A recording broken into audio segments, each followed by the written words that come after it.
MM academy app पर offer की बरसात चल रही है। 20% ऑफ है सब्सक्रिप्शन पर, तो इसलिए डाउनलोड कीजिए एमएम एकेडमी ऐप, क्योंकि वहां पर मेरे द्वारा बहुत सारे कोर्सेज लाए जा रहे हैं जो आपको एग्जाम में काफ़ी ज़्यादा फायदा दिला सकते हैं, जैसे कि ancient history, modern history, polity, governance, ethics, internal security, disaster management. मतलब जीएस 1 2 3 4 सभी आपको देखने को मिलेंगे और काफ़ी कॉम्प्रिहेंसिव डिटेल्ड कोर्स है। मतलब एक ही जगह पर आपको सब कुछ मिल जाता है और ऑलरेडी प्राइजेस इतने कम है कि मतलब बाकी जगहों पर जितना आपको एक महीने का देना पड़ता है उससे भी कम में आपको एक साल का मिल जाता है। उस पर भी 20% ऑफ चल रहा है। फ्लैट 20% ऑफ है, तो इसलिए डाउनलोड कीजिए एम एकेडमी ऐप। अगर आपको सब्सक्रिप्शन लेना है या एक्सटेंड करना है तो दोनों ही चीज़ें आप कर सकते हो। तो डाउनलोड कीजिए एम एकेडमी ऐप और वीडियोज़ को एंजॉय कीजिए। ये देखिए क्या ज़बरदस्त बात बोली गई है कि people are doubting how far you can go so far that you can't hear them any more. मतलब क्या है कि अगर आप पर लोग डाउट कर रहे हैं कि आप कितना दूर तक जा सकते हो, तो इतना दूर चले जाओ कि उनकी बातें ही आपको ना सुनाई दे। तो इसीलिए आप पर कॉन्फिडेंस रहना बहुत ज़रूरी है। दूसरे लोग आप पर कॉन्फिडेंट है या नहीं है, इससे कोई फ़र्क नहीं पड़ता है। दूसरे लोग आपको क्या बोलते हैं उससे भी कोई फ़र्क नहीं पड़ता है। फ़र्क इससे पड़ता है कि आप खुद के बारे में क्या बोलते हो, खुद के बारे में क्या सोचते हो, और उसी के साथ साथ खुद क्या चाहते हो। तो अगर आप खुद वो चाहते हो काफ़ी अच्छे तरीके से, तो आप उतना डेडिकेटेडली उस पर काम ज़रूर करोगे। और एक मैं वीकली चैलेंज जो है वो लाना चाह रहा हूँ। मतलब एक हम 1 वीक चैलेंज जो है वो लेकर आना चाह रहे हैं, जहाँ पर रोज़ सुबह 6 बजे, रोज़ सुबह 6 बजे, या फिर आप टाइम जो है वो आप सजेस्ट कर सकते हो, क्योंकि देखिए इतनी नेगेटिविटी चल रही है। और उसी के साथ साथ बहुत सारे जो एस्पिरेंट्स हैं वो सीधा उठे बराबर पढ़ना शुरू कर देते हैं। एक रूटीन नहीं रहता है, जिसकी वजह से क्या होता है कि उनकी प्रोडक्टिविटी कम हो जाती है। जैसे लिंकन ने कहा था ना कि अगर मुझे 10 घंटे मिलते हैं पेड़ काटने के लिए, तो उसमें से 6 घंटे मैं अपना जो औजार है उसको धार देने में लगा दूंगा, एंड देन उसके बाद कट करूंगा। तो हमारा जो औजार है वो क्या है, हमारा ब्रेन है। तो ब्रेन को यहाँ पर फर्निश करना बहुत इंपॉर्टेंट है, तो वो बहुत सारे एस्पिरेंट नहीं करते, जिससे कि प्रोडक्टिविटी कम हो जाती है। तो मैंने ऐसा सोचा कि क्यों ना रोज सुबह 6 बजे उठकर, मतलब मैं आपके साथ लाइव यूट्यूब पर, जिससे कि सभी लोग हमारे साथ ज्वाइन हो सके, यूट्यूब पर हम एक आधे घंटे का सेशन रखें जहाँ पर हम एक्सरसाइज करें। मतलब उसमें हम कंबाइंड एक्सरसाइज रखेंगे और बहुत ही लाइट रहेगी। उसमें आपको कोई भी मतलब कोई साधन जो है उसकी ज़रूरत नहीं रहेगी। लाइट एक्सरसाइज रहेगी जिसमें हम सारी ही चीज़ों को मिक्स करेंगे, इंक्लूडिंग शॉर्ट टर्म मेडिटेशन, है ना, योगा। देन उसके बाद छोटी जो एक्सरसाइजेस होती है ना, जो फिजिकल एक्सरसाइज भी होती है, तो उसको हम इंक्लूड करेंगे। जिससे क्या होगा कि हम साथ में अगर करते हैं तो उससे बहुत अच्छे तरीके से हमारा जो शरीर है वो काम कर सकता है ना, और इफेक्टिवनेस जो है काफ़ी ज़्यादा बढ़ जाएगी। 1 वीक चैलेंज है, इससे आपको बहुत अच्छा फ़ायदा मिलेगा। तो नेक्स्ट मंडे से मैं सोच रहा हूँ शुरू करूँ। तो इसमें इसके बारे में आपकी क्या राय है, ये आप मुझे कमेंट सेक्शन में ज़रूर बताइएगा। क्या शुरू करना चाहिए या नहीं करना चाहिए, और क्या आप साथ दोगे या नहीं दोगे। तो आइए आज हम यहाँ पर 12th मई का जो एनालिसिस है वो देखते हैं और जानने की कोशिश करते हैं कि क्या क्या हमें आज न्यूज़पेपर में देखने को मिलता है। तो यहाँ पर मैप बेस्ड एक्सरसाइज में ये कंट्री जो है, कंट्री कौन सी है आपको बताना है। तो वीडियो को पॉज करना है, इस कंट्री के रिगार्डिंग इन्फॉर्मेशन लिखना है, एंड देन वीडियो को रिज्यूम करना है। तो आप सभी इसमें भी पार्टिसिपेट कीजिएगा। और जो मैंने आपसे वहाँ पर क्वेश्चन पूछा था, है ना, जो हमने कोट लिया है, तो उसमें जो क्वेश्चन पूछा वो भी आप ज़रूर बताइए। देन यहाँ पर हमें न्यूज़पेपर देखने को मिलता है। तो इंडियन एक्सप्रेस अगर हम देखते हैं तो उसमें एक्सलेंट सेक्शन है। इसमें सबसे पहले तो यहाँ पर ओली एंड नेपाल, उसके बारे में बात की जा रही है, जो ऑलरेडी यूट्यूब पर कल शशांक सर जो है उन्होंने इस पर वीडियो बनाया हुआ है। तो इसको हम यहाँ पर डिस्कस नहीं करेंगे, कुछ खास एग्जाम परस्पेक्टिव से है नहीं। देन यहाँ पर अगर हम देखते हैं वैक्सीन जीएसटी एग्जाम्शन, तो वैक्सीन के ऊपर जीएसटी एग्जाम्शन की जो बात की जा रही है, उस पर जो डिबेट निकल कर आ रही है कि निर्मला सीतारमन जी के द्वारा बोला जा रहा है कि काउंटर प्रोडक्टिव नहीं है ना। तो ये क्या है, कैसे जीएसटी जो है अगर हम वो निकाल देते हैं वैक्सीन से तो प्राइजेस जो है वो इंक्रीज हो सकती है। ये सारी चीज़ें एग्जाम्पल के थ्रू मैं आपके सामने लाने वाला हूँ। एंड देन उसके बाद यहाँ पर अगर हम देखते हैं कि यूएस पाइपलाइन ये कैसे साइबर अटैक में आई है, तो इसमें हम साइबर अटैक क्या है ना, रैंसमवेयर, तो इसके बारे में यहाँ पर हम जानने वाले हैं। देन उसके बाद यहाँ पर एडिटोरियल पेज अगर हम देखते हैं तो यहाँ पर योजना रियलिटी चेक। देखिए अगर हम एडिटोरियल पेज और आइडियाज़ पेज देखते हैं तो इसमें ऐसा कुछ खास नहीं है जो हमने ऑलरेडी देखा नहीं है। मतलब इसमें वही है कि गवर्नमेंट ने ये करना चाहिए, कोविड के लिए होना चाहिए, कोविड के लिए वो होना चाहिए, हम इतना मतलब प्रोडक्टिव तौर पर काम नहीं कर रहे हैं, उसमें शॉर्टफॉल्स हो रहे हैं, गवर्नमेंट का जो रेवेन्यू उसमें कम आ रहा है। ये सारी चीज़ें जो है वही हमें देखने को मिल रही है। तो भली वो योजना रियलिटी चेक हो जाए। देन उसके बाद यहाँ पर नो मिनिस्टर, मतलब यहाँ पर जावड़ेकर जो है उनके बारे में यहाँ पर बात की जा रही है। देन यहाँ पर जो काउंटर प्रॉफिटरिंग है ना, वही सारी बातें। देन उसके बाद क्रेडिट फॉर कैडेट्स, एंड यहाँ पर ये जो चीज़ है, मतलब सभी यहाँ पर कुछ भी एग्जाम परस्पेक्टिव से अगर देखा जाए इंपॉर्टेंट नहीं निकल रहा है। देन द हिंदू अगर हम देखते हैं तो इसमें ये वाला जो एडिटोरियल है काफ़ी इंपॉर्टेंट है। मतलब इसमें लद्दाख जो है लद्दाख क्राइसिस जो है उसको इवेलुएट करके यहाँ पर 3 जो चीज़ें इंडिया ने ध्यान में रखनी चाहिए या फिर सीखनी चाहिए, वो यहाँ पर हमें देखने को मिलती है। जो इंटरनेशनल रिलेशन अगर हम देखते हैं तो उस पर्सपेक्टिव से काफ़ी इंपॉर्टेंट चीज़ हमें यहाँ पर देखने को मिलती है। एंड देन यहाँ पर अगर हम देखते हैं तो कोविड मिस हैंडलिंग बजट, तो वही बजट में यहाँ पर मिस हैंडल बजट में सही ढंग से चीज़ें नहीं दी गई है, वही सारी बातें यहाँ पर हो रही है जो इम्पॉर्टेंट नहीं है। देन यहाँ पर अगर हम देखते हैं तो ये भी वेरिएंट के बारे में बात कर रहा है, ये इंपॉर्टेंट नहीं है। ये अगर हम देखते हैं अडॉप्ट ए चाइल्ड लीगली, अब देखिए क्या होता है कि बहुत सारे लोग जो है वो ट्रैफिकिंग करते हैं एंड देन चाइल्ड जो है उसको दे देना, किसी को दे देना, है ना, और बहुत सारे लोग इस ट्रैप में फंस जाते हैं, जो किसी और का बच्चा जो ट्रैफिक करके लाया गया है उसको किसी और को दे देना। लेकिन यहाँ पर अगर आप देखोगे तो अडॉप्ट लीगली कैसे किया जाए उसके बारे में यहाँ पर बात की जा रही है। हालांकि एग्जाम पर्सपेक्टिव से इंपॉर्टेंट नहीं है, लेकिन स्टिल अगर आपको ये पढ़ना है तो आप पढ़ सकते हो। देन उसके बाद यहाँ पर अगर हम बात करते हैं not all crisis are opportunities for reform. अब देखिए यहाँ पर 1991 क्राइसिस जो 30 ईयर्स होने जा रहे हैं, है ना, तो उसी के बारे में यहाँ पर चर्चा जो है वो की जा रही है। इसको कंपेयर किया जा रहा है 2021 के क्राइसिस के साथ। तो यहाँ पर मतलब बेसिकली यही हो रहा है कि 1991 और 2021 अगर हम देखते हैं तो दोनों में सिमिलरिटी ये है कि दोनों ही जगहों पर क्राइसिस जो है वो हमें देखने को मिल रहे हैं, है ना। लेकिन डिफरेंस ये है कि जो 1991 का क्राइसिस था वो इंटरनल क्राइसिस था, मतलब जो फाइनेंशियल क्राइसिस है वही हमें देखने को मिल रहा था, मतलब फाइनेंशियल रिफॉर्म्स लाने से ये सब कुछ कवर हो रहा था। लेकिन अभी का अगर हम रिफॉर्म देखते हैं तो एक्सटर्नल भी है, मतलब जो पेंडेमिक हमें देखने को मिल रहा है ये भी यहाँ पर आता है। तो इसमें अगर आप देखोगे तो इंटरनल रिफॉर्म जो है वो तो यहाँ पर रिक्वायर्ड है ही, प्लस यहाँ पर जो ग्लोबलाइजेशन है, ग्लोबल रिफॉर्म्स है, उसकी भी यहाँ पर रिक्वायरमेंट जो है वो हमें देखने को मिलती है। तो इसी के बारे में ये जो आर्टिकल है वो बात कर रहा है। देन ये अगर हम देखते हैं तो कम्प्लीटली पॉलिटिकल आर्टिकल है जो इंपॉर्टेंट नहीं है। तो इस तरीके से आज के एडिटोरियल्स हमें देखने को मिल रहे हैं। तो चलिए शुरू करते हैं, देखते हैं एडिटोरियल्स क्या क्या है। तो पहला अगर हम देखते हैं तो यहाँ पर यूएस पाइपलाइन कैसे साइबर अटैक के अंडर में आई है, कैसे ये ऑयल प्राइजेस को इम्पैक्ट कर रही है, इसके बारे में यहाँ पर बात की जा रही है। तो इसमें अगर हम देखते हैं सबसे पहले तो कॉन्टेक्स्ट क्या है। देखिए कॉन्टेक्स्ट में अगर हम देखते हैं तो यहाँ पर जो कोलोनल पाइपलाइन कंपनी है, ठीक है, यूएस में हमें देखने को मिलती है, जो ट्रांसपोर्ट करती है ऑलमोस्ट 45% पेट्रोल एंड डीजल, जो यहाँ पर ईस्टर्न कोस्ट जो यूएसए का वहाँ पर कंज्यूम किया जाता है, वो फोर्सफुली शट डाउन करना पड़ रहा है उनको ऑपरेशंस साइबर अटैक होने की वजह से। अब देखिए साइबर अटैक बहुत इंपॉर्टेंट है, क्योंकि अगर हम हमारा जीएस पेपर 3 देखते हैं उसमें इंटरनल सिक्योरिटी जो हमें देखने को मिलती है, उस पर्सपेक्टिव से साइबर अटैक बहुत ही ज़्यादा इंपॉर्टेंट हो जाता है। अब साइबर अटैक अगर आप देखोगे मतलब पूरा इंटरनल सिक्योरिटी जो कोर्स है, कंप्लीट कोर्स जो है वो अवेलेबल है एमएम एकेडमी ऐप पर। तो एमएम एकेडमी ऐप से जो अभी 20% डिस्काउंट चल रहा है वहाँ पर 14 तारीख तक, इससे जल्द से जल्द डाउनलोड कीजिए और सब्सक्रिप्शन जो है वो लीजिए। क्योंकि एक ही जगह पर क्या है कि इतने सारे सब्जेक्ट्स होते हैं। जीएस 1 में अगर आप देखोगे तो 4 सब्जेक्ट है, जीएस पेपर 2 में देखोगे तो 4 है, जीएस 3 में 4-5 सब्जेक्ट्स है ना। तो इनके लिए अलग अलग किताबें लेना, देन उसके बाद पढ़ना, है ना। तो एक सोर्स से आपको सारी चीज़ें नहीं मिलती, लेकिन एमएम एकेडमी एक ऐसा सोर्स है जहाँ पर एक ही जगह पर आपको सब कुछ मिल जाता है। तो इसलिए ऑफर भी चल रही है, 20% फ्लैट ऑफ है, तो जल्द से जल्द यहाँ पर डाउनलोड कीजिए। क्योंकि इंटरनल सिक्योरिटी का पूरा कोर्स बहुत इंपॉर्टेंट है, क्योंकि कंटिन्यूसली आपको अटैक्स देखने को मिल रहे हैं। मतलब मुंबई में भी जो हमारी लाइट चली गई थी, देन उसके बाद यहाँ पर यूएसए में साइबर अटैक देखने को मिल रहा है। तो ये भी मैंने कॉम्प्रिहेंसिव डिटेल तरीके से वहाँ पर कवर किया हुआ है। तो यहाँ पर अगर आप देखोगे तो ऑपरेशन जो है उनको शट डाउन यहाँ पर करने पड़ रहे हैं। अब रैंसमवेयर अटैक वहाँ पर हुआ है ऐसा कहा जा रहा है। अब रैंसमवेयर अटैक मतलब बेसिकली क्या होता है, पहले भी हमें देखने को मिला है। रैंसमवेयर अटैक जो है ये एक साइबर अटैक होता है जहाँ पर मालवेयर जो है वो उसका इस्तेमाल किया जाता है, जिसमें जो भी विक्टिम है उसकी फाइल्स यहाँ पर पूरी एनक्रिप्ट कर ली जाती है। एंड उसको यहाँ पर समझ लीजिए कि जैसे वो लैपटॉप या कंप्यूटर ऑन करता है तो उसको इस तरीके कुछ दिखाई देता है कि यहाँ पर your personal files are encrypted, and अगर आपको ये चाहिए क्या हुआ है, देन उसका कैसे आप इसको ये पा सकते हो, तो आपको क्रिप्टो करेंसी के थ्रू इतना इतना पैसा जो है वो ट्रांसफर करना पड़ेगा ये आईडी पर। तो इस तरीके से अब क्रिप्टो करेंसी के थ्रू अब जब हम ट्रांसफर करते हैं तो कोई मतलब सोर्स भी पता नहीं चलता है किसके इसमें जा रहे हैं, है ना। अब यहाँ पर अगर आप देखोगे हैकर्स जो है उन्होंने यहाँ पर एलिमेंट जो है of downloading all the data, मतलब जो डेटा है वो डाउनलोड करना, इससे क्या होगा, हैकर जो है वो यहाँ पर थ्रेटन कर सकते हैं कि पूरा डेटा जो है वो यहाँ पर लीक कर देंगे। मतलब यहाँ पर ठीक है कंप्यूटर जो बंद हो गया है ना, इसमें जो डेटा है वो तो सब कुछ अब दिख ही नहीं रहा है, कुछ भी नहीं, यही पूरी स्क्रीन जो है वो देखने को मिल रही है सिर्फ।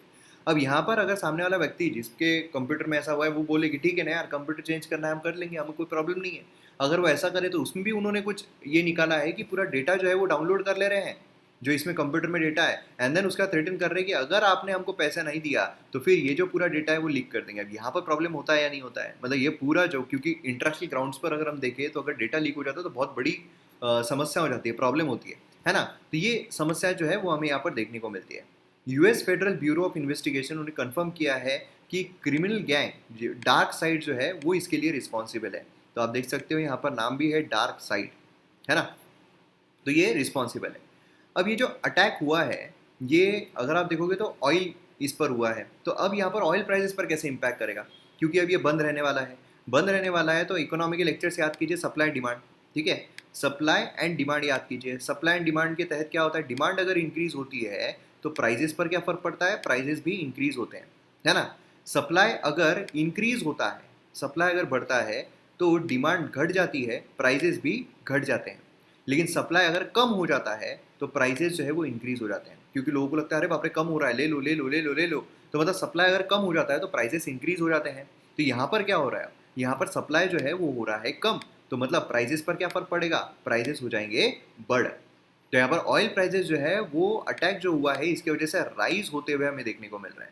मतलब प्राइजेस अगर हम ब्रेंट क्रूड ये देखते हैं तो राइज हुए हैं टू $69 पर बैरल, मंडे को ये 67 पर यहाँ पर गिरे हैं। देन एक्सपर्ट्स अगर हम देखते हैं तो यहाँ पर बोला है उन्होंने कि प्रोलॉन्ग शटडाउन जो है ऑपरेशन का, ये यहाँ पर पेट्रोल प्राइसेज जो उसको भी यहाँ पर बढ़ा सकता है। अब देखिए यहाँ पर प्रॉब्लम ये है कि जब पेट्रोल प्राइसेस बढ़ते हैं मतलब ट्रांसपोर्टेशन कॉस्ट जो है वो यहाँ पर बढ़ रही है। ट्रांसपोर्टेशन कॉस्ट बढ़ती है तो जितने भी यहाँ पर ट्रांसपोर्टेशन पर डिपेंडेंट रहती है जो भी चीज़ें, उन सभी के प्राइसेस जो है वो इंक्रीज होते हुए हमें देखने को मिलते हैं, है ना। इंक्रीज जो है price of petroleum products Asia में, ये भी यहाँ पर फर्दर पुश दे सकता है पेट्रोल डीजल प्राइसेस इंडिया में भी। तो मतलब ऑलरेडी यहाँ पर अगर आप देखोगे तो इंडिया में प्राइजेस जो है काफ़ी ज़्यादा हाई चल रहे हैं, उसमें और अगर ऐसी समस्या आती है तो और ज़्यादा प्राइजेस जो है वो हाई हो जाते हैं। तो ये प्रॉब्लम जो है वो हमें यहाँ पर देखने को मिलती है। अब यहाँ पर अगर आप देखोगे ऑयल एंड गैस कंपनीज कैसे डील कर रही है इस अटैक से, तो एक्सपर्ट जो उन्होंने नोट किया है कि there was a need to move towards fortifying approach. यहाँ पर क्या है कि भैया फोर्टिफाई करना पड़ेगा हमें, हमारे जो कंप्यूटर्स हैं, हमारी जो सिस्टम है उसको फोर्टिफाई करना पड़ेगा, उसको प्रिवेंट करके रखना पड़ेगा, जिससे कि ये जो अटैक्स है ये ना हो, इनको हम प्रिवेंट कर सके, है ना। इसमें जीरो ट्रस्ट सिक्योरिटी फ्रेमवर्क जो है वो लाना जरूरी है। अब जीरो ट्रस्ट सिक्योरिटी फ्रेमवर्क क्या है, देखिए जब भी आप साइबर सिक्योरिटी से रिलेटेड अगर आप सोल्यूशन लिख रहे हो उसमें हर इसमें आप जीरो ट्रस्ट सिक्योरिटी फ्रेमवर्क जो है वो इंक्लूड कर सकते हो जब हम साइबर अटैक की बात कर रहे हैं, ठीक है। तो कोई भी क्वेश्चन आपको साइबर अटैक पर आता है तो ये वाला जो ये पॉइंट है वो आप ऐड कर ही सकते हो, है ना। ये मतलब क्या होता है, ढांचे बनाकर रखना पड़ता है हमको, जिससे कि वही पॉइंट जो उठाकर डाल दो कोई भी क्वेश्चन में, है ना। यूनिवर्सल पॉइंट चाहिए हमको, उससे स्मार्ट स्टडी कहते हैं। जीरो ट्रस्ट अप्रोच जो है इसका मतलब होता है anything is suspected whenever any activity is done on the network. कोई भी अगर एक्टिविटी होती है, कोई भी एक्टिविटी होती है, बेसिकली ये लोग क्या करते हैं, वो कंप्यूटर का यूज़ करते हैं देन उसको हैक करते हैं। तो यहाँ पर कोई भी अगर एक्टिविटी होती है नेटवर्क पर तो यूज़र जो है इंक्लूडिंग सीईओ उसको भी यहाँ पर to be verified time and again, उसको वेरीफाई करना यहाँ पर ज़रूरी है। तो अगर हम यहाँ पर ऐसा रखते हैं कि वेरीफाई करे बिना होगा ही नहीं तो यहाँ पर साइबर अटैक जो उसको हम प्रिवेंट कर सकते हैं, है ना। तो उसी के साथ यहाँ पर एक्सपर्ट जो है उन्होंने ऐड किया अदर मेजर, जैसे कि क्लाउड एक्सेस सिक्योरिटी ब्रोकर्स, है ना, जो एक्ट करता है इंटरमीडिएटरी यूज़र और क्लाउड सर्वर प्रोवाइडर के बीच में, जो यहाँ पर जो ओवरऑल साइबर सिक्योरिटी स्ट्रेटेजी उसको यहाँ पर टीच जो है वो दे सकता है, फ़ायदा जो है वो प्रोवाइड कर सकता है। तो ये चीज़ें हमें यहाँ पर देखने को मिलती है जो यहाँ पर किया जा सकता है, इसका इम्पैक्ट जो है वो यहाँ पर क्या हो रहा है। जो ममता बनर्जी है उन्होंने प्रधानमंत्री नरेंद्र मोदी जी को एक चिट्ठी लिखी जिसमें उन्होंने कहा कि जो वैक्सीन है उस पर से जीएसटी को हटा दिया जाए। अब उस पर जो हमारी फाइनेंस मिनिस्टर है निर्मला सीतारमण जी, उन्होंने कहा कि अगर हम ये हटा देते हैं तो प्राइजेस जो है वो बढ़ जाएंगे, ये काउंटर प्रोडक्टिव है। अब ऐसे कैसे हो सकता है, मतलब अगर हम टैक्स हटा देते हैं तो जो प्राइजेस है वो इंक्रीज कैसे हो सकती है, बढ़ कैसे सकती है, यही चीज को हम यहाँ पर समझने की कोशिश करेंगे एग्जाम्पल के। अब जीएसटी मतलब क्या है, गुड्स एंड सर्विस टैक्स, मतलब गुड्स सामान और सर्विसेज पर लगने वाला टैक्स। अब गुड्स एंड सर्विस टैक्स जो है ये एक इनडायरेक्ट टैक्स है। इनडायरेक्ट टैक्स क्यों है, क्योंकि यहाँ पर जो इंसान है वो डायरेक्टली गवर्नमेंट को टैक्स पे नहीं करता है। मतलब फॉर एग्जांपल समझ लीजिए कि यहाँ पर एमएम एकेडमी ऐप है, ठीक है। अब प्रियंका चोपड़ा ने अगर एमएम एकेडमी ऐप का सब्सक्रिप्शन लिया तो उस पर प्रियंका चोपड़ा को जीएसटी पे करना पड़ेगा। अब प्रियंका चोपड़ा के डायरेक्ट ये जो जीएसटी है ये मोदी जी को पे कर रही है, गवर्नमेंट को पे कर रही है, नहीं, ये एमएम एकेडमी को पे कर रही है। And then MM academy Priyanka Chopra का जो जीएसटी है वो गवर्नमेंट को पे कर रहा है, मतलब इनडायरेक्टली प्रियंका चोपड़ा का जो जीएसटी है वो पे किया जा रहा है गवर्नमेंट को। अब डायरेक्ट टैक्स फिर कौन सा होता है, मतलब इनकम टैक्स, जैसे कि प्रियंका चोपड़ा जो इनकम टैक्स है वो डायरेक्ट गवर्नमेंट को पे करेंगे, वो हो गया डायरेक्ट टैक्स। तो जीएसटी जो है ये इनडायरेक्ट टैक्स है, क्योंकि इनडायरेक्टली यहाँ पर गवर्नमेंट को पे किया जा रहा है। दूसरा है कॉम्प्रिहेंसिव है, और कॉम्प्रिहेंसिव क्यों है, क्योंकि जीएसटी अगर आप देखोगे तो उसमें जितने भी बाकी टैक्सेस थे वो सब सब्स्यूम कर लिए गए। मतलब उसमें अगर हम एक्साइज देखते हैं, सर्विस टैक्स देखते हैं, वैट देखते हैं, तो ये सभी टैक्सेस क्या हुआ जीएसटी में इंक्लूड कर लिए गए, इससे इसको कॉम्प्रिहेंसिव टैक्स जो है वो कहा जाता है। और तीसरा अगर हम देखते हैं मल्टी स्टेज है, मतलब ऐसा नहीं है कि एक ही जगह पर लग रहा है, मतलब यहाँ पर मैन्युफैक्चरर से रिटेलर, रिटेलर से कंज्यूमर, सभी जगहों पर हमें टैक्स जो है वो देखने को मिल रहा है, तो इसलिए इसे मल्टी स्टेज कहा जाता है। And then destination based tax है, मतलब डेस्टिनेशन पर लगता है। यहाँ पर अगर आप देखो कंज्यूमर फाइनल वहां से टैक्स जो है वो लग रहा है। अब ऐसा क्यों है, जब हम इनपुट टैक्स क्रेडिट देखेंगे उस टाइम पर आपको समझ में आ जाएगा। तो इसलिए जीएसटी जब भी आए तो ये चार जो स्टेप्स है आपके आने ही चाहिए, इनडायरेक्ट है, कॉम्प्रिहेंसिव है, मल्टी स्टेज है एंड डेस्टिनेशन बेस्ड टैक्स है। अब आपको जीएसटी समझ में आ गया, तो जीएसटी के थोड़े कंपोनेंट देख लेते हैं। जीएसटी के कंपोनेंट जब हम देखते हैं तो उसमें हमें सीजीएसटी मतलब central goods and service tax देखने को मिलता है, एसजीएसटी मतलब state goods and service tax देखने को मिलता है, एंड आईजीएसटी मतलब integrated goods and service tax देखने को मिलता है। अब इनमें फर्क क्या है, तो देखिए जो भी हम टैक्स पे करते हैं, समझ लीजिए कि अगर हमने किसी भी सर्विस के लिए 18% टैक्स पे किया है, तो उसमें से 9% जो है वो जाता है सेंटर को, 9% जो है वो जाता है स्टेट को। मतलब अगर समझ लीजिए कि महाराष्ट्र में अगर कोई ट्रेड हो रहा है तो उस पर सीजीएसटी एंड एसजीएसटी आपको इनवॉइस पर देखने को मिलता है। उसका मतलब यह है कि 9% जो है वो सेंटर को गया है सीजीएसटी, एंड 9% जो है वो स्टेट को गया है एसजीएसटी। अब अगर इंटर स्टेट अगर ट्रेड हो रहा है, इंटर स्टेट मतलब समझ लीजिए कि उत्तर प्रदेश से अगर महाराष्ट्र में कुछ ट्रेड हो रहा है, तो उस समय पर आईजीएसटी लगता है, मतलब integrated goods and service tax. इसमें भी बेसिकली वही होता है कि यहाँ पर सेंटर जो है वो पूरा टैक्स पहले ले लेती है, एंड देन उसके बाद सेंटर के साथ वो डिस्ट्रीब्यूट करती है। तो इस तरीके से हमें जो अलग अलग टैक्सेस है वो देखने को मिलते हैं। अब देखिए जो टैक्सेस यहाँ पर रिप्लेस कर दिए गए, जो हमने कॉम्प्रिहेंसिव टैक्स देखा है ना, तो जो टैक्सेस यहाँ पर रिप्लेस कर दिए गए तो डिटेल में यहाँ पर दिया है। स्टेट टैक्सेस कौन कौन से हैं, state VAT, luxury tax, entertainment, octroi, purchase tax. Then central अगर हम टैक्सेस देखते हैं तो उसमें सेंट्रल एक्साइज हो गया, एडिशनल एक्साइज हो गया, सर्विस टैक्स हो गया, एडिशनल कंज्यूम ड्यूटी हो गया। तो ये सारे टैक्सेस जो है वो हमें जीएसटी में इंक्लूड होते हुए देखने को मिलते हैं, इसीलिए इसे कॉम्प्रिहेंसिव टैक्स कहा जाता है। तो आइए अब यहाँ पर हम समझते हैं कि जीएसटी काम कैसे करता है। मतलब सबसे पहले तो अभी नॉर्मल सर्कमस्टांसेस में जब यहाँ पर जो टैक्सेस है वो लग रहे हैं वैक्सीन पर, तो अब यहाँ पर जीएसटी कैसे काम कर रहा है, उससे कैसे प्राइजेस निकलेगी, एंड देन उसके बाद अगर हम जीएसटी को हटा देते हैं, जीएसटी अगर हम लागू नहीं करते हैं, तो उसके बाद यहाँ पर क्या फर्क पड़ता है प्राइजेस पे, वो हम समझने की कोशिश करते हैं एग्जाम्पल के थ्रू। तो काफ़ी अच्छे तरीके से समझिएगा, एग्जाम्पल काफ़ी सिंपलिस्टिक तरीके से मैं ला रहा हूँ, मतलब ज़्यादा कॉम्प्लिकेट नहीं कर रहा हूँ इसे, है ना। इसलिए यहाँ पर जो फिगर्स है थोड़ी हाइपोथेटिकल फिगर्स में ले रहा हूँ, जिससे कि समझने में हमें आसान, कॉन्सेप्ट हमें समझना है, हमें यहाँ पर ट्रेड नहीं करना है, कॉन्सेप्ट समझना है, तो कॉन्सेप्ट आपको यहाँ पर समझ में आ जाएगा। चलिए सबसे पहले तो हमें यहाँ पर क्या करना पड़ेगा, सप्लायर एंड मैन्युफैक्चरर को रखना पड़ेगा, ठीक है। अब सप्लायर एक व्यक्ति है, मैन्युफैक्चरर समझ लीजिए कि बहुत अभी फेमस है, तो इसलिए पूना वाला जो है, जो यहाँ पर सीरम इंस्टीट्यूट के हेड है, तो उनका यहाँ पर हम देखते हैं कि किस तरीके से यहाँ पर लेन देन जो है वो होता है। अब सप्लायर, ये इनको रॉ मटेरियल जो भी चीज़ें लगती है, मतलब समझ लीजिए वैक्सीन बनाने के लिए जो भी चीज़ें लगती है वो अगर यहाँ पर सप्लाई कर रहे हैं, ठीक है। अब ये समझ लीजिए बायो रिएक्टर इन्होंने यहाँ पर लिया है, देन उसके बाद जो वायल्स होते हैं वो उन्होंने लिए जिसमें वैक्सीन जो है वो दवाई रखी जाती है, ये सारी चीज़ें इन्होंने रखी। अब इसके लिए जो मैन्युफैक्चरर है, मतलब जो पुणे वाला है, उनको सप्लायर को पैसे पे करना पड़ेगा, बराबर है। तो अभी इन्होंने क्या किया, ये सप्लाई जो है इसके लिए उन्होंने पैसे पे कर दिए। कितने पे किए, तो 100 रुपीज़ जो है वो इसकी कीमत हमें देखने को मिलती है।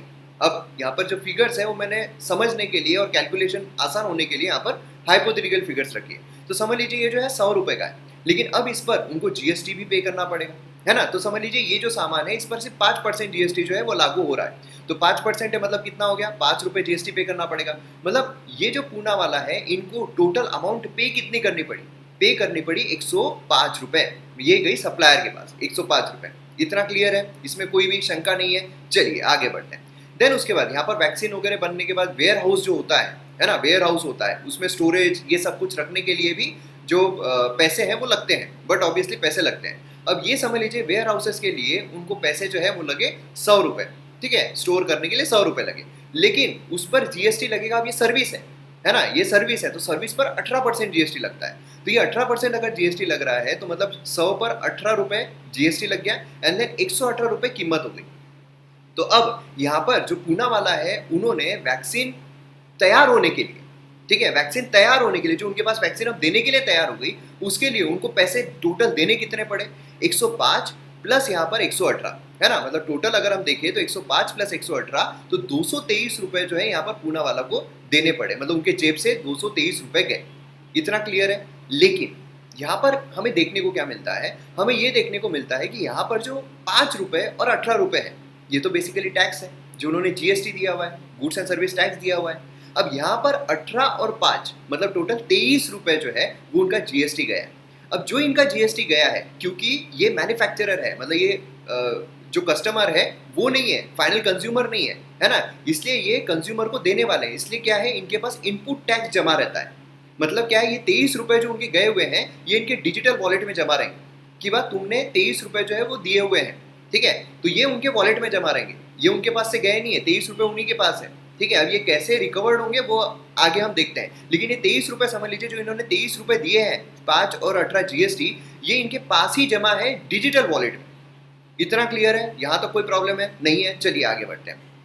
अब यहाँ पर जब पूना वाला जो वैक्सीन है उसकी जब कीमत लगाएंगे, अब इन्होंने वैक्सीन जो है, ये जो उनको मटेरियल मिला हुआ है, वेयर हाउसेस, ये सब के मुकाबले उन्होंने वैक्सीन जो है वो तैयार कर ली है। अब वैक्सीन जो उन्होंने तैयार की है उसकी कीमत कितने लगाएंगे? तो क्या यहाँ पर 223 रुपए ये कीमत रखेंगे फाइनल? नहीं, ये क्यों नहीं रखेंगे? क्योंकि इसमें से उन्होंने 23 रुपए जो है वो तो टैक्स पे किया हुआ है ना, वो तो टैक्स एक्चुअल में उनको गए कितने हैं, ये तो इनके 23 रुपए उनके वॉलेट में जमा है, तो एक्चुअल में उन्होंने दिए कितने हैं जो प्रोडक्ट्स है उसके लिए? यहाँ पर 100 रुपए दिए हैं, यहाँ पर उन्होंने स्टोर किए 100 रुपए दिए हैं, मतलब 100 प्लस 100 मतलब 200 रुपए उनके पास से गए हैं, एक्चुअल में 200 रुपए गए हैं जो कभी वापस नहीं आ सकते हैं, 200 रुपए गए हैं। अब उसमें उन्होंने क्या किया, अपना 50 रुपए जो है प्रॉफिट ऐड कर लिया, ठीक है, 50 रुपीज प्रॉफिट ऐड कर लिया, तो कीमत हो गई 250। मतलब उन्होंने वैक्सीन की कीमत कितने रखी है? 250 रुपए वैक्सीन की कीमत रखी है। अब यहाँ पर जब कंज्यूमर जो रहेगा उसको वैक्सीन दी जाएगी, ठीक है, तो अब इसकी कीमत कितनी रहेगी? तो यहाँ पर 250 रुपए जो उन्होंने अपना प्राइस रखा है, प्लस इस पर जो जीएसटी लगेगा, समझ लीजिए अगर 5% के हिसाब से देखते हैं तो यहाँ पर 13 रुपए जो है वो जीएसटी, 12.5 लगता है लेकिन 13 पकड़ लो, ठीक है, कैलकुलेशन में आसान होता है, तो यहाँ पर 13 रुपए जो है वो जीएसटी लग गया। मतलब अब जो कंज्यूमर है, मतलब मुझे फाइनली वैक्सीन मिली कितने में?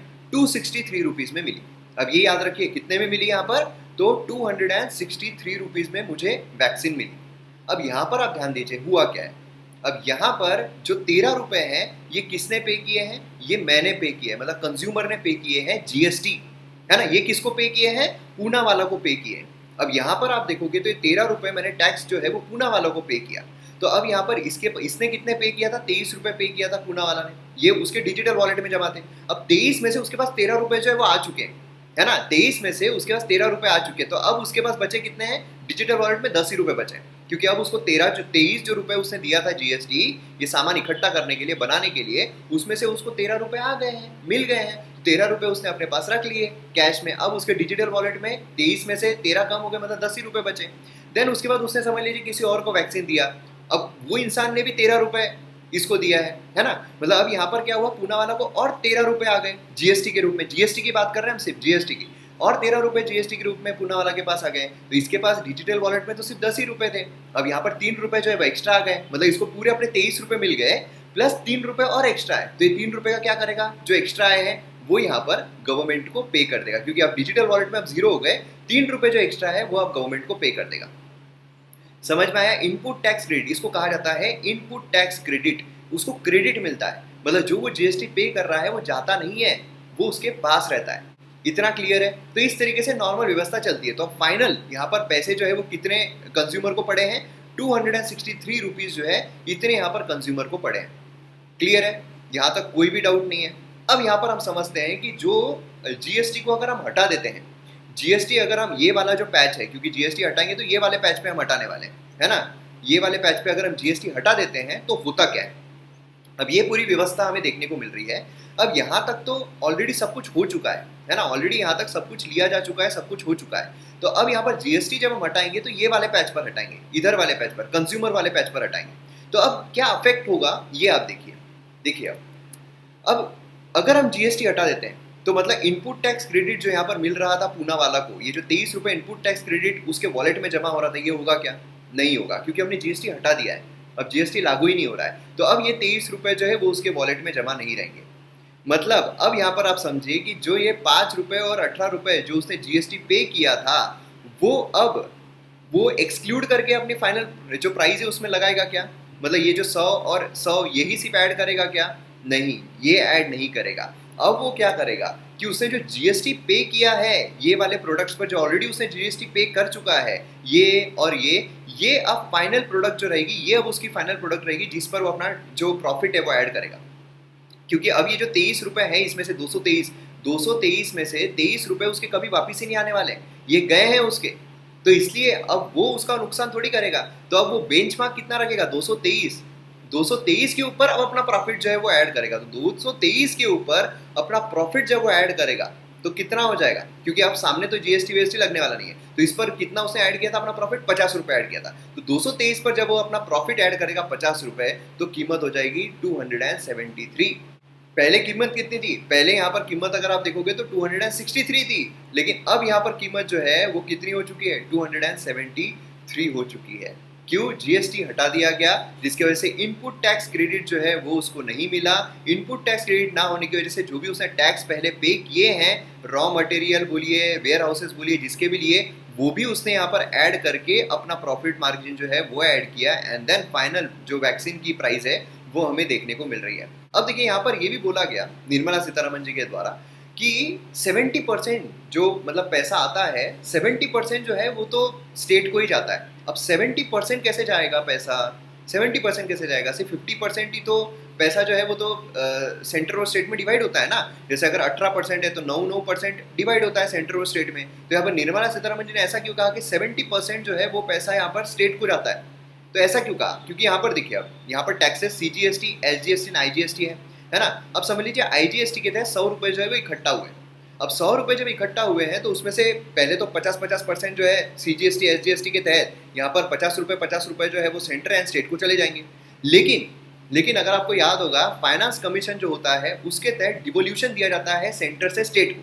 वो कितना होता है? 41% अभी हमें देखने को मिल रहा है 15 फाइनेंस कमीशन के तहत कि डिवोल्यूशन सेंटर से स्टेट को पैसा जाता है। तो वो कितना जाता है? वो जाता है यहाँ पर 41। तो 50 रुपीज का 41% अगर हम देखते हैं, या फिर 40% पकड़ लीजिए, तो 20% हमें देखने को मिलता है। तो मतलब क्या है यहाँ पर? 41% ऑफ 50 मतलब 20 रुपीज जो है वो यहाँ पर हमें अगेन 20 रुपीज जो है वो अगेन हमें यहाँ पर स्टेट को जाता हुआ देखने को मिलता है। मतलब यहाँ पर टोटल 50 प्लस 20 70 रुपीज जो है वो स्टेट को जा रहा है। मतलब 100 में से 70 रुपीज जो है वो स्टेट को जा रहे हैं, ऐसा यहाँ पर निर्मला सीतारमन जी जो है उनके द्वारा कहा गया। तो अब मैं उम्मीद करता हूँ कि जो भी यहाँ पर चीज़ें चली है, क्योंकि काफ़ी लोगों को इसमें कन्फ्यूजन था कि बेसिकली होता कैसा है, तो अब मैं उम्मीद करता हूँ कि यहाँ से आपको पूरे कॉन्सेप्ट्स आपके क्लियर हो गए होंगे। अब इसके सोल्यूशन के तौर पर ये भी बोला जा रहा है कि जो जीएसटी है वो 0% रख दो। मतलब एटलीस्ट जो इनपुट टैक्स क्रेडिट है वो मिल जाए। तो 0% अगर हम रखते हैं तो फिर वो इनपुट टैक्स क्रेडिट भी मिलेगा, एंड देन वहाँ पर प्राइजेस जो है वो भी वहाँ पर नहीं निकलेंगे। लेकिन बात तो वही आती है, अगर 0% रखते हैं तो आगे से जीएसटी जो है वो तो आएगा ही। अभी देखिए यहाँ पर अगर हम ये आर्टिकल देखते हैं तो यहाँ पर लद्दाख क्राइसिस जो है उसका इवेल्युएट किया जा रहा है। अब कॉन्टेक्स्ट क्या है? तो क्रिटिकल असेसमेंट जो है स्टैंड ऑफ का, जो यहाँ पर न्यू दिल्ली दे रहा है, तो उससे हमें कुछ लेसन सीखने को मिलते हैं। ठीक है, चाइना से यहाँ पर आप देखोगे तो स्टैंड ऑफ हमें देखने को मिल रहा है, इतने टाइम से देखने को मिल रहा है, पूरी तरीके से वो सुलझा नहीं है। तो यहाँ पर अगर हम ओवरऑल पूरा एक मैप देखते हैं, जो मैं मैप बता रहा हूँ आपको, ये वाला भारत का मैप नहीं बता रहा हूँ, यहाँ पर जो कॉन्फ्लिक्ट चल रहा है वो लाइन्स हम यहाँ पर देख रहे हैं। तो अगर आप देखोगे तो अभी नया मैप जो उसके तहत ये वाला जो है, ये वाला पोर्शन यहाँ पर कट कर दिया गया है। जम्मू एंड कश्मीर यहाँ पर हमें देखने को मिलता है ना। ये पूरा अगर हम एरिया देखते हैं, ये पूरा भारत का एरिया है। ठीक है, ये पूरा अगर हम इलाका देखते हैं तो ये हमें पूरा जो है भारत का इलाका देखने को मिलता है। ठीक है, अब इसमें इतना पोर्शन जो है वो गया जम्मू एंड कश्मीर। देन उसके बाद अगर हम ये वाला इलाका देखते हैं तो ये पूरा इलाका हमें लद्दाख का जो है वो देखने को मिलता है। लेकिन ये वाला जो है, जो ग्रीन इसमें आपको नजर आ रहा है, ये वाली लाइन, ये है लाइन ऑफ कंट्रोल, है ना। ये है लाइन ऑफ कंट्रोल, और उसके इस साइड का एरिया जो है वो जाता है पाकिस्तान ऑक्युपाइड कश्मीर के पास। एंड यहाँ पर अगर हम देखते हैं तो ये वाला जो इलाका आपको नजर आ रहा है डार्क इसमें, ये अक्साई चीन का इलाका हमें देखने को मिलता है, जो यहाँ पर चाइना क्लेम करता है कि हमारा है ना। और दोनों के बीच का डिफरेंस मैंने कई बार आपको बताया हुआ है, line of actual control and line of control. Line of control जो है डिमार्केटेड है, दोनों ही कंट्रीज के सहमति के साथ है, and line of actual control अगर हम देखते हैं तो डिमार्केटेड नहीं है, अपने अपने हिसाब से यहाँ पर देखा जा रहा है। और कॉन्फ्लिक्ट जो है कंटिन्यूसली यहाँ पर हमें देखने को मिल रहा है ना। अब यहाँ पर अगर आप देखोगे तो after over a year, stand of जो है इंडिया और चाइनीज ट्रूप के बीच में ईस्टर्न लद्दाख पर, ये कोई भी रिजोल्यूशन निकलता हुआ देखने को नहीं मिल रहा है ना।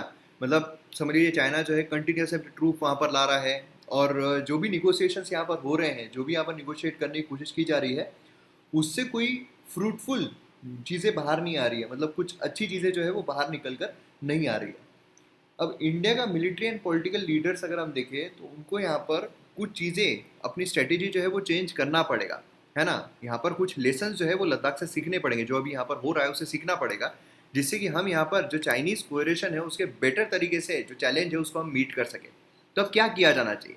तो की फाइंडिंग्स के हिसाब से अगर हम देखते हैं तो यहाँ पर रिसेंट स्टडी जो है पब्लिश की गई है by Lowy Institute, the crisis after crisis, how Ladakh will shape India's competition with China.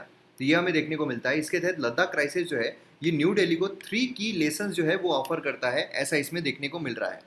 तो इसीलिए हम यहाँ पर 3 की लेसन जो है वो यहाँ पर देखेंगे, जिससे कि किस तरीके से हम इसको सॉर्ट कर सकते हैं और क्या हमें यहाँ पर हमारी स्ट्रेटेजी अपनाना चाहिए काउंटर करने के लिए, वो देखने को मिलता है। तो पहला आता है हमारा रेवेम्पिंग स्ट्रेटेजी। रेवेम्पिंग स्ट्रेटेजी में क्या होता है कि यहाँ पर मिलिट्री स्ट्रेटेजी जो है ये बेस्ड ऑन डिनायल, ये ज़्यादा यूजफुल होती है दैन स्ट्रेटेजीज जो पनिशमेंट पर बेस्ड होती है। मतलब क्या है कि अगर कोई हम पर अटैक कर रहा है, हम पनिश कर रहे हैं, तो वो ज़्यादा हार्मफुल होती है एज़ कम्पेयर टू अगर हम डिनायल इस पर चलते हैं। मतलब इंडिया की मिलिट्री स्टैंडिंग डॉक्ट्रिन अगर हम देखते हैं तो ये क्या बोलती है, ये यहाँ पर डिटरिंग एडवर्सरीज जो है उस पर बात करती है। मतलब अगर यहाँ पर कोई भी अग्रेशन हमारे ऊपर आता है, कोई भी अगर कंट्री है वो अगर हम पर अटैक करती है, तो हम रिटेलिएट करेंगे। मैसिव पुनिटिव रिटेलिएशन जो है वो देखने को मिलेगा। मतलब हम किसी पर भी अटैक नहीं करेंगे, ठीक है, हम खुद होकर तो किसी पर भी अटैक नहीं करेंगे, लेकिन अगर हम पर कोई अटैक करता है तो हम मैसिव पुनिटिव रिटेलिएशन जो है वो यहाँ पर दिखाएंगे, जहाँ पर हम उनको काफ़ी ज़्यादा चोट जो है वो पहुँचा सकते हैं। मतलब बेसिकली अगर आप देखोगे तो यहाँ पर एनिमी की टेरिटरी जो है वो कैप्चर करना एज अ बार्गेनिंग, कि पोस्ट वॉर टॉक जो होते हैं उसमें बार्गेनिंग के तौर पर रखना कि हाँ पोस्ट वॉर टॉक हो रहे हैं, चलो यार ये हमको हमारा इलाका जो है वापस कर दो। तो ऐसा यहाँ पर इंडिया का स्टैंड जो है वो देखने को मिलता है। लेकिन यहाँ पर जो सीखने वाली बात है वो बेसिकली ये बोला जा रहा है कि डिनायल मोड पर हमें रहना चाहिए, ना कि ये वाली स्ट्रेटेजी। क्योंकि ये अगर हम रख भी रहे हैं तो भी इससे हमें कोई फ़ायदा नहीं हो रहा है ना। क्योंकि चाइना जो है उसने यहाँ पर हमारे ऊपर हमला जो भी किया है उसके तहत हमने यहाँ पर रिटेलिएट नहीं किया, जिसकी वजह से क्या हो रहा है, जो क्रेडिबिलिटी है वो हमारी लॉस्ट हो रही है, हमको कमज़ोर समझा जा रहा है। क्योंकि तुम्हारी तो पॉलिसी है भाई साहब कि तुम रिटेलिएट करोगे, तुम मारोगे, लेकिन अगर तुम पर मारा जा रहा है फिर भी अगर तुम रिटेलिएट नहीं कर रहे हो तो मतलब तुम्हारी क्रेडिबिलिटी जा रही है कि तुम्हारे पास मतलब साधन नहीं है, तुम कमज़ोर हो, ऐसा यहाँ पर देखने को मिलता है। लेकिन अगर हम डिनायल मोड पर जाते हैं तो उससे क्या होता है, उससे यहाँ पर जो इंटरनेशनल ग्राउंड है उस पर भी हम सामने वाली कंट्री को जो है वो घेर सकते हैं।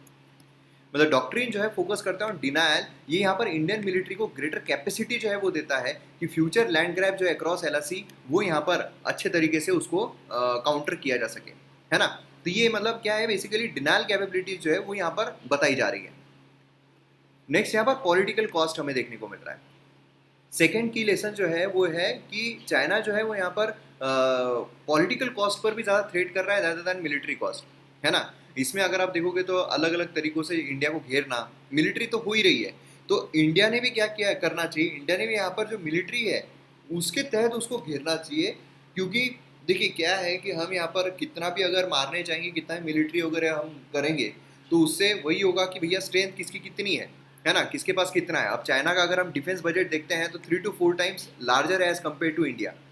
और इन कॉन्ट्रास्ट इंडिया जो है उसने यहाँ पर जो क्राइसिस है for China through threat of political rapture, ये यहाँ पर काफ़ी अच्छे तरीके से किया है। आप देखिए ना, इंडिया जो चाइना है उसको आइसोलेट करने की कोशिश की है, जो यूएस है उससे चाइना दूर हो गया है। बाकी मतलब अभी छुटपुट अगर देखा जाए, जिनको चाइना दाने डालता है सिर्फ वही कंट्रीज जो है वो उसके पास देखने को मिल रही है, बाकी कंट्रीज जो है वो तो पूरी दूर जा रही है, इंडिया ने उसको घेर लिया है। तो पॉलिटिकल पर्सपेक्टिव से अगर देखा जाए तो वहाँ हम ज़्यादा ये कर सकते हैं एज़ कम्पेयर टू मिलिट्री, क्योंकि मिलिट्री में ज़्यादा खर्चा जो है वो चाइना करता है, ज़्यादा उसके पास इक्विपमेंट्स है, तो इसलिए मिलिट्री से क्या होता है, हमें नुकसान भी होता है, मटेरियल नुकसान होता है। यहाँ पर क्या है, यहाँ पर हमें फ़ायदा ही फ़ायदा है। मतलब बेसिकली पॉलिटिकल कॉस्ट मतलब डिप्लोमेटिक टाइज जो है वो यहाँ पर इंक्रीज हुआ।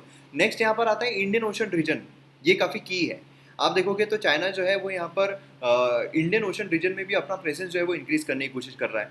तो ये रिस्की भी है, ये काफ़ी रिस्की भी है और काफ़ी टफ है, लेकिन फिर भी यहाँ पर क्या बोला जा रहा है, इंडिया ने यहाँ पर जो रिस्क है वो एक्सेप्ट करना चाहिए एलएसी पर in exchange of long term leverage and influence in the Indian Ocean region. मतलब अपने जो भी यहाँ पर चीज़ें हैं फोकस करना चाहिए इंडियन ओशन रीजन पर। यहाँ पर जो रिस्क है उसको यहाँ पर बढ़ाएगा, बिल्कुल बढ़ाएगा, कि हम यहाँ पर एलएसी जो उस पर ज़्यादा फोकस नहीं दे रहे हैं, लेकिन हमें यहाँ पर इस पर बढ़ाना ज़रूरी है लॉन्ग टर्म पर्सपेक्टिव से। क्योंकि अगर हम लॉन्ग टर्म स्ट्रेटेजिक कंपटीशन देखते हैं तो इंडियन ओशन रीजन जो है ज़्यादा कॉन्सिक्वेंशियल है एंड मोर अनसर्टन है हिमालयन फ्रंटियर से, क्योंकि वहाँ पर अगर आप देखोगे हिमालयन फ्रंटियर पर टेरेन बहुत खतरनाक है ना, अलग अलग वहाँ पर मतलब किसी को भी डायरेक्टली अटैक करना काफ़ी मुश्किल होता है। लेकिन ये अगर हम देखते हैं इंडियन ओशन रीजन, यहाँ पर अटैक करना काफ़ी आसान हो जाता है ना। तो ये चीज़ काफ़ी इंपॉर्टेंट है। लद्दाख क्राइसिस, यहाँ पर इंक्रीज मिलिटराइजेशन जो है ऑफ एलएसी, है ना, ये यहाँ पर बेसिकली ये करता है। अब इंडिया अगर यहाँ पर मिलिट्री मॉडर्नाइजेशन मेरीटाइम एक्सपेंशन अगर नहीं करता है, सिर्फ एलएसी तक ही स्टिक रहता है, तो फिर हमारा मेरीटाइम इसमें काफ़ी ज़्यादा हानि जो है हमें पहुँच सकती है, काफ़ी प्रॉब्लम जो है वो हमें फेस करना पड़ सकता है। इसीलिए यहाँ पर बहुत ज़रूरी है कि हम जो हमारा इंडियन ओशन रीजन है उसको भी यहाँ पर स्ट्रेंथन करें। तो ये तीन यहाँ पर जो चीज़ें हैं वो हमें देखने को मिलती है। हमारा वीडियो जो है वो खत्म होता है। मैं उम्मीद करता हूँ आपको वीडियो पसंद आया होगा। एमएम एकेडमी ऐप डाउनलोड जरूर कीजिए क्योंकि फ्लैट 20% ऑफ चल रहा है, और वीडियो को लाइक कमेंट जरूर कीजिए। जो मैंने आपसे पूछा है वो भी आप बताइए। तो मिलते हैं हम अगले वीडियो में। जय हिंद।